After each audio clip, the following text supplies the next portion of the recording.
Assalamualaikum teman-teman, seperti biasa sebelum mulai Mimin mendoakan semoga teman-teman semua selalu dalam keadaan sehat walafiat. Oke, kali ini kita akan melanjutkan Martial Master versi novel bagian 742. Bagi yang baru bergabung, selamat bergabung. Dan bagi yang belum subscribe dulu lah agar Mimin tambah semangat lagi nih bikin videonya. Oke, kalau sudah kita langsung masuk ke isi ceritanya.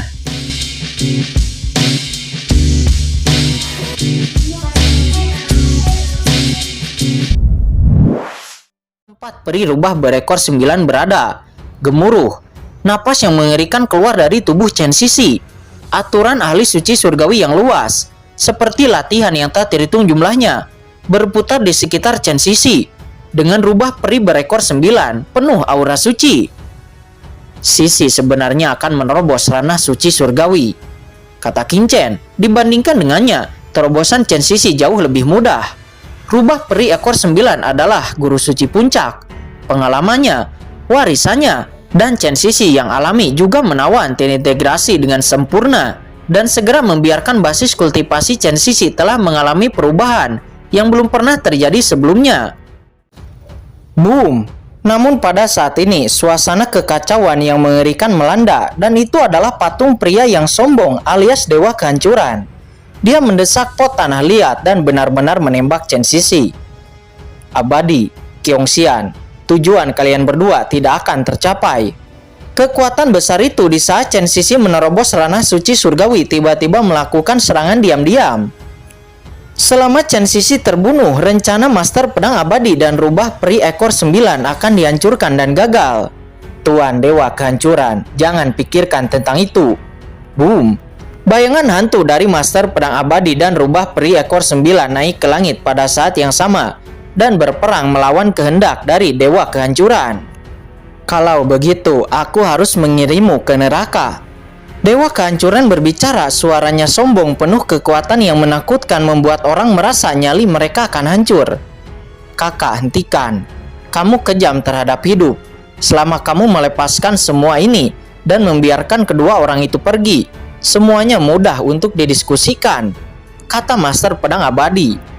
Abadi, apakah kamu benar-benar berpikir bahwa kamu masih guru suci? Tidak, kamu hanyalah sisa jiwa.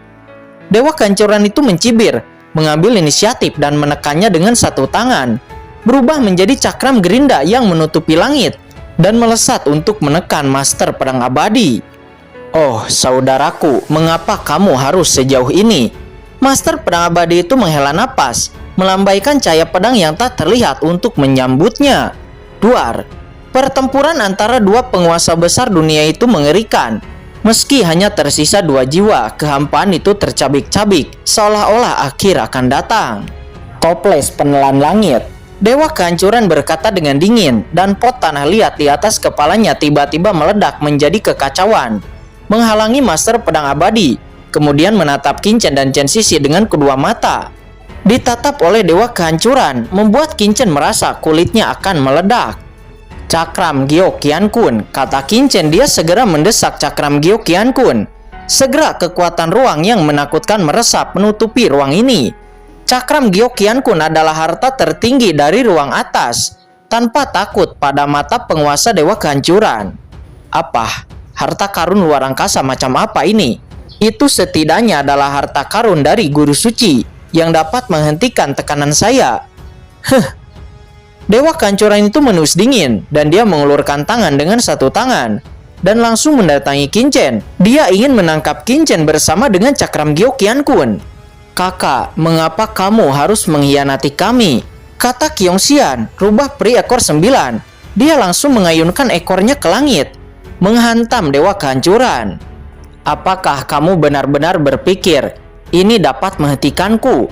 Dewa Kehancuran mengambil inisiatif. Dia benar-benar marah dan dia kemudian memobilisasi altar. Seketika seluruh altar mulai bersinar dan aura menelan yang mengerikan bertahan menutupi langit. Tiba-tiba Qin Chen merasa bahwa esensi dan darah di tubuhnya akan segera keluar dari tubuhnya, menjadi makanan altar dan sumber kekuatan untuk Dewa Kehancuran. Apalagi Chen Sisi yang sedang menerobos juga menunjukkan rasa sakit. Master Pedang Abadi dan Peri Rubah Ekor 9 terus bertarung bersama Dewa Kehancuran. Namun melihat aura di tubuh Master Pedang Abadi itu semakin lemah, alisnya berkerut dan sekarang dia hanya tersisa dengan sisa jiwa. Dan basis kultivasinya juga telah jatuh terlalu parah. Di bawah siksaan altar ini dan juga pot penelan langit, dia tidak bisa bertahan lama. Abadi, rubah peri berekor 9 itu juga berkata dengan cemas, dengan kekhawatiran di matanya. Lagi pula mereka hanya memiliki jejak satu jiwa yang tersisa. Jika ini terus berlanjut, begitu sisa jiwa ini menghilang, mereka tidak akan bisa menghentikan penguasa Dewa Kehancuran. Abadi, Kyongxian, mengapa kalian berdua harus repot-repot? Kata Dewa Kehancuran, dia berkata dengan acuh tak acuh. Omong kosong, ayo bertarung. Kata Master Pedang Abadi, dia bersedia bertarung. Dia dan Kyongxian telah tinggal di sini selama ratusan juta tahun untuk menghentikan Dewa Kehancuran. Saat ini dia hanya memiliki kebanggaan akan pertarungan yang sengit. Bahkan jika dia membakar dirinya sendiri, tidak akan ada penyesalan. Dewa Kehancuran tidak berbicara, tetapi hanya mendorong toples penelan langit di atas kepalanya, dan segera konsepsi artistik mengalir. Awalnya aku ingin menjaga keinginan kalian berdua, tetapi sekarang aku hanya bisa menghancurkan kalian berdua sepenuhnya, kata Dewa Kehancuran. Saat ini Master Pedang Abadi dan Rubah Peri Ekor 9 saat marah, sehingga mereka tidak bisa memikirkan penguasa Dewa Kehancuran. Tetapi mereka masih berpegang teguh kepada pendiriannya. Namun mereka berdua tahu bahwa mereka berdua tidak akan bisa menghentikan Dewa Kehancuran. Kirim mereka berdua terlebih dahulu keluar, kata Master Pedang Abadi, untuk mengirim Qinchen dan Shen-Sisi keluar dari sini terlebih dahulu. Naib, apakah kamu bisa melakukannya? Namun Dewa Kehancuran mencibir, dan suasana kekacauan yang berkabut keluar dari altar, menyegel dunia dan tidak memberikan kesempatan kepada Master Pedang Abadi untuk mengirim Qinchen dan Shen-Sisi keluar. Ini sudah berakhir, kata Dewa Kehancuran. Dia keluar dengan dominan, aura yang mulia meresap seolah menyentuh alam yang tak terkalahkan. Boom! Pada saat ini Qinchen muncul. Dia memegang pedang karat misterius dan menebas dengan berani. Dia mengerahkan kekuatan jiwa dan menarik kekuatan pedang karat misterius. Tiba-tiba aura dingin dari pedang karat misterius itu melonjak dan menebas dengan keras. Apa? Master Pedang Abadi dan Kyongxian memandang Qinchen pada saat yang sama. Mereka merasa bahwa kondisi Qinchen saat ini sedikit tidak normal. Itu, pedang karat misterius itu. Yah, itu napas orang dewasa itu. Gumam Master Pedang Abadi, dia sedikit terkejut. Saat ini pedang karat misterius itu menusuk, dan Dewa Kehancuran menus dingin. Meskipun aura Qinchen menjadi sangat aneh, itu masih tidak dapat dibedakan dari sampah di matanya. Jadi dia mengangkat tangannya dan meraih ke arah Qinchen secara langsung. Duar, tapi segera Dewa Kehancuran itu sedikit ketakutan. Pedang Qinchen itu benar-benar melukainya dan telapak tangannya pecah menjadi retakan. Kekuatan macam apa ini? Kata Dewa Kehancuran, dia tidak dapat dipercaya. Meskipun dia hanya memiliki sisa jiwa yang tersisa, dan dia tidak memiliki tubuh nyata, bertarung dengan kekuatan kesadaran. Tetapi itu seharusnya tidak akan terluka oleh sampah seperti bocah di depannya. Oh, itu ternyata kekuatan yang keluar dari pedang karat misterius itu, kata Dewa Kehancuran seraya menatap pedang karat misterius di tangan Qinchen. Dan kemudian dia melihat Qinchen menebas lagi. Segera dia langsung mendesak pot tanah liat di atas kepalanya. Boom! Di dalam guci tanah, suasana kekacauan tetap ada, dan itu benar-benar menghalangi napas pedang karat misterius itu. Anak baik, kamu bisa menyakitiku. Itu tubuh yang aku inginkan, kata Dewa Kehancuran. Dia mengguncang Qinchen dengan Sky Swallowing Jar, lalu meraih Qinchen dengan tangannya yang besar. Berhenti! Master Pedang Abadi dan Kyongxian melangkah maju untuk menghentikan Dewa Kehancuran. Tetapi Dewa Kehancuran itu mendesak altar dan segera menekan mereka berdua. Dan pada saat yang sama, tangannya yang besar sudah meraih Qinchen. Tubuh ini, aku menginginkannya. Dewa Kehancuran mencibir dan kesadaran yang menakutkan melonjak langsung. Tekanan dari tingkat puncak guru suci mengalir ke dalam pikiran Qinchen. Dan dia akan memusnahkan jiwa Qinchen dan kemudian menduduki tubuh Qinchen. Boom! Namun pada saat-saat kritis ini, sebuah buku kuno misterius muncul di benak Qingchen. Dan buku kuno itu mekar dengan cemerlang, memperlihatkan kekuatan abadi semua dunia. Apa ini? Di bawah kekuatan buku kuno, kesadaran dewa kehancuran langsung hancur dan menjerit. Inilah waktunya, kata Qingchen. Matanya yang sebelumnya kabur tiba-tiba meledak. Cakram Gyokian Kun. Qingchen dengan keras mendesak Cakram Gyokian Kun untuk mengembangkan sebuah lubang hitam tak berujung. Di dalam lubang hitam, aura gelap yang menakutkan muncul. Seolah-olah ada beberapa monster menakutkan yang keluar dari kehampaan yang tak ada habisnya. Apa itu? Master Pedang Abadi dan Qiongxian sama-sama menoleh dengan kaget, hanya merasakan bahwa napas dari kehampaan yang tak berujung membuat mereka gemetar. Sesaat berikutnya, cuing, tentakel yang tak terhitung jumlahnya keluar dari Cakram Gyokian Kun, dan tentakel hitam itu menari dengan liar dan menyapu sisa jiwa dari dewa kehancuran. Itu adalah pohon iblis dari 10.000 alam. Pohon iblis dari 10.000 alam yang berspesialisasi dalam menahan jiwa, dapat menelan segala sesuatu. Itu mampu menelan sisa jiwa Dewa Yama. Secara alami itu juga dapat menelan sisa jiwa dari dewa kehancuran. Tentakel yang tak terhitung jumlahnya tersapu, dan dewa kehancuran tiba-tiba merasakan ketakutan dan juga krisis. Karakter orang suci memiliki persepsi yang tajam. Dia langsung mengerti bahwa tentakel hitam yang tak berujung di depannya pasti bisa menyakitinya. Dalam ketakutan dia mengelak dengan segala kekuatannya, dan pada saat yang sama dia mengaktifkan pot penelan langit untuk memblokir tentakel-tentakel hitam itu. Asal usul waktu.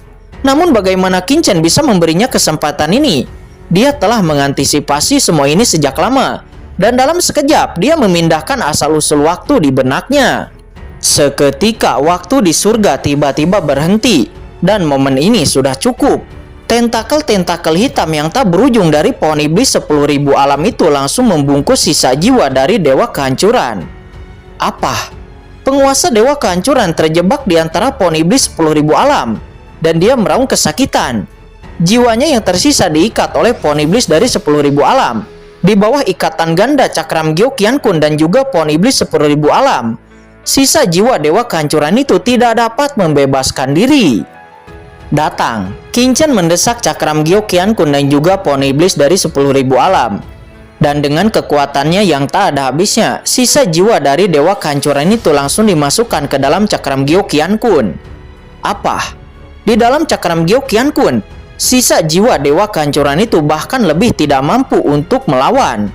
Dalam jeritan, dia hampir sekarat. Hanya sedikit sisa jiwa yang tersisa. Saat ini Qingchen tidak terburu-buru. Dia mendesak kekuatan tahun dalam Cakram Gyokian Kun dan juga pohon iblis 10.000 alam. Jejak sisa jiwa dari dewa kehancuran itu benar-benar ditekan. Itu ditekan bersama dengan sisa jiwa Dewa Yama di penjara di kedalaman Cakram Gyokian Kun. Boom! Di luar, kehilangan kendali dari dewa kehancuran. Pot tanah liat dan juga altar langsung menjadi tenang. Ini tidak jauh dari sana. Master Pedang Abadi dan Qiongxian melihat pemandangan ini, mereka benar-benar terpana. Sebelumnya mereka masih putus asa dan tidak tahu harus berbuat apa. Tetapi dalam sekejap mata, krisis telah teratasi. Qingchen mengandalkan kekuatannya sendiri untuk menekan dewa kehancuran. Kontras yang kuat semacam ini membuat mereka berdua gila. Ini adalah penguasa dewa kehancuran, penguasa puncak guru suci, ahli teratas di surga yang telah memata-matai jejak ranah yang mulia. Bahkan jika hanya sisa jiwa yang tersisa, itu masih sangat menakutkan. Satu pikiran akan menghancurkan dunia dan dapat dengan mudah memusnahkan jiwa dari ahli suci surgawi. Tetapi sekarang, Master Pedang Abadi dan Qiongxian hampir mengira mereka terpesona. Dua senior, sekarang krisis sudah berakhir. Kami baik-baik saja dan dua senior tidak perlu membakar jiwa yang tersisa, kata Qingchen. Dia menghela napas lega. Kali ini itu lebih berbahaya daripada saat pohon iblis 10.000 alam di alam rahasia iblis Yama.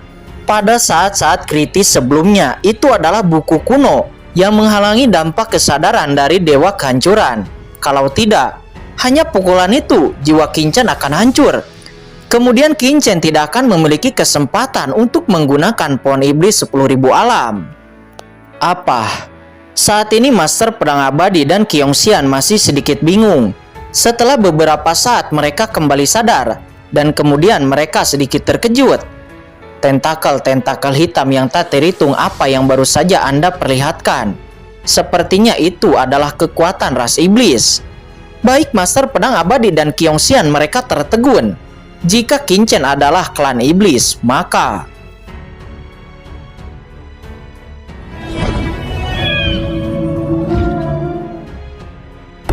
Oke guys, sudah dulu ya. Jangan lupa subrek biar lanjut terus ceritanya. Bagi yang sudah subrek, mudah-mudahan dimudahkan rizkinya. Mimin undur diri. See you next and goodbye.